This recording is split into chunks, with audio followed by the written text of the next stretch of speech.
destiny. Well, speaking of this game, we have a gentleman on the phone who's a good friend of our show from a long, long time ago. The former head coach of New Hampshire. He was Brian Day was his quarterback from 1998 to 2001. I don't know why ESPN doesn't do a story on this one. This is a good idea. 30 for 30. Yeah, 30 for 30 or something. Because this guy actually knew him when he was just Ryan Day. So let's bring Coach Mack on the program with us. Coach Mack, thanks for joining us, and thank you for coming back on the program. I haven't talked to you in a very long time. Just talk about this guy named Ryan Day. You had this guy, up in New Hampshire. He was your quarterback. Did you ever thought in your wildest dreams that he was going to win? Hopefully, maybe win a national championship on Monday. Well, I know he was pretty good at what he does, Chris. And you've been very fortunate. You still there, bud? Yeah, I can. Yeah, go ahead. Can you hear it? Go ahead. Very fortunate to be in the right place at the right time. I know when he was here, he coached for us a little bit. I know he had a lot of talent. And I saw him at Boston College. I saw him at Temple, and I saw him in Philly with Coach Kelly. He was always making the right steps, making the right moves. When he ended up out of Ohio State, you could just listen to him. You could see the command that he had with the position group he was coaching. And then obviously when the opportunity came to be the interim coach, when Coach Myers was asked to sit down for a year, mm-hmm. he was ready for it. And by getting there, he was, always prepared, and it didn't surprise me. I guess a long story short, Chris, didn't surprise me. He was a talented kid. Yeah. It's fascinating that people talk about Ohio State and Notre Dame this week, and it's like I'm thinking when I was, these two teams are playing, and I'm thinking Ryan Day and you had Coach Kelly on your staff as well because your first year, and I'm thinking, why has anybody called Coach Mack? It's a great story. It's a great story, And I don't know why nobody from the mothership, gave you a call or anything. It's like, come on now. They should have talked to you. Yeah. It's fun to look from afar at what they're doing and to see how they're doing it, how good they've become at their trade. It's really a very prideful thing, and it's very, very, very heartwarming to see what he's done. Yeah. So, Adam, you have a question for Coach Mack? I do. Obviously, Coach Mack, I'm from New Hampshire, so it's like always, respect on the UNH Wildcats, what they're doing. But just talk about, in your opinion, how college football has changed from when you were a coach until now. Well, I'll tell you, obviously, the transfer portal is such a huge thing, and the number one thing that's changed since I've left coaching. I've stayed in very close contact with Coach Santos, and I go up to the office once a week at least, and I see those guys to navigate the portal in order to get kids to come to UNH, in order to get the kids to stay at UNH, also to get the kids that fit UNH. And it's a challenge. NIL, which is a big part of Division I football, and you look at schools like Ohio State, schools like Texas A&M, schools like Florida, all those things. That money has made it a huge difference. We don't see that at our level, the FCS level, as much, but it's something that's really changed the dynamics of college football.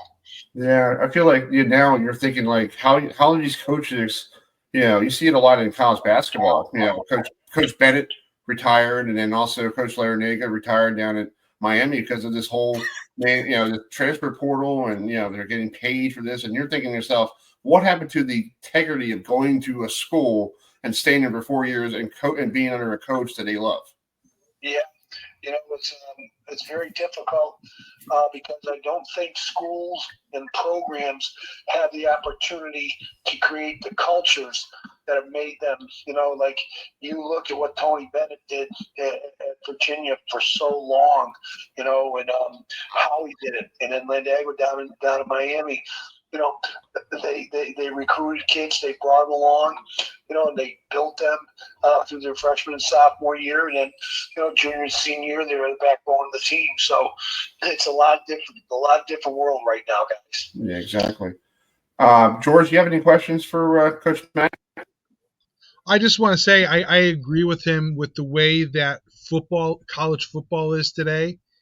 It's become, instead of it becoming a team sport, right? Because you're one guy on a large roster.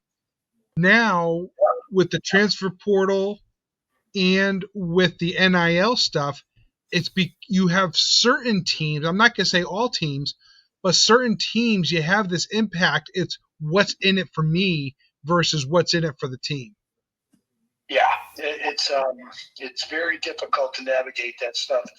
You look at the kid that was at Holy Cross that went to UNLV, got out there and was doing okay in his year, but then didn't get his money and didn't play the last 3 games of the season. Now he's at James Madison.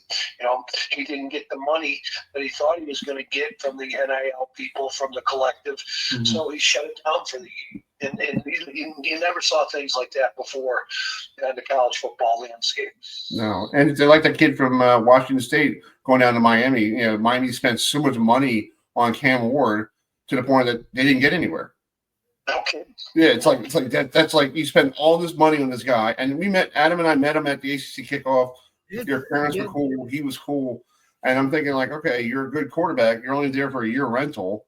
And now you see it from Miami, you got the guy from Georgia coming in, Beck, and I'm like, it's the same thing over again. You got another rental for another year, and Mario Cristobal is going to go, oh, okay, cool. Let's say you win an ACC title. Back then, when you were a coach, you were trying to recruit Ricky Santos, who's now the head coach there, and other great quarterbacks like Ryan Day to stay at that school to get an education. Yeah, they did. It's weird though. You look at Ohio State. They got the Howard kid. They only got him for a year rental. But you talk to Chip and Ryan, he was something that fit into the culture of Ohio State and has done a great job blending in with the rest of the guys. So you can find the right mix sometimes, but at other times it's hard because they're out for themselves and out for the money and out for playing time. Yeah.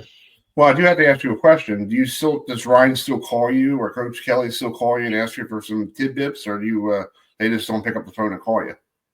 Yeah, I talk to them every so often. That's cool. They don't need any tidbits from me. They got enough of their stuff that they do. You talk to them and talk to them about where they're at with it. Again, you talk about Jeremiah Smith. You talk. I'm a fan now. You know what I mean, Chris? And fan of that team. I love Jack Sawyer, but and I am proud of Howard. He played extremely well this whole year.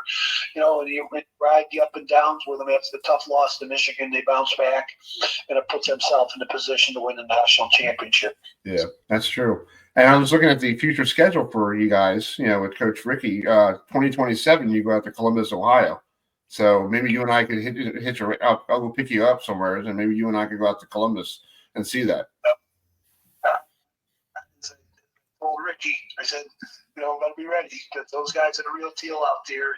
It'll be pretty interesting to get out there and see UNH all over the place in a lot of different ways. We got another guy, Ron Keys, who coached our corners and special teams when he was here. He's there at Ohio State with us with special teams. So we got a great connection, a great mix between New Hampshire and Ohio State.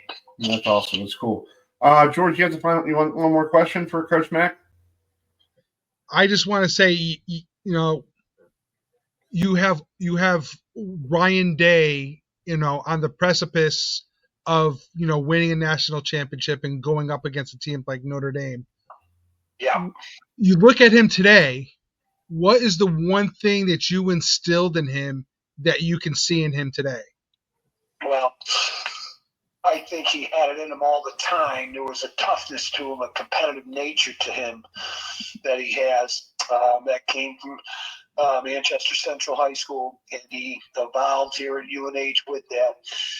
He was very competitive, and as in everything, a lot of our guys didn't want to win, but he was very smart in the way he did it. So he had a great combination of competitive spirit, competitive nature, and he was built to coach that team, and the eyesight that he has, knowing what to do, how to do it, when to do it. It's a pretty cool thing to see.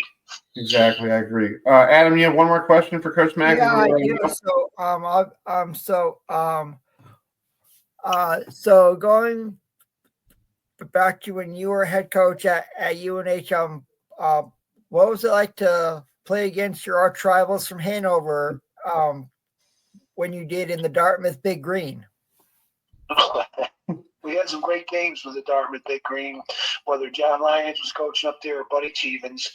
In fact, probably one of Ryan's best games ever at quarterback was up there in Hanover, and that rivalry was very unique. It had a big swing. Like, they won 12 out of the first 14 games that we played, and then we won 10 out of the next 12 games. And we've gotten the last 3 against them.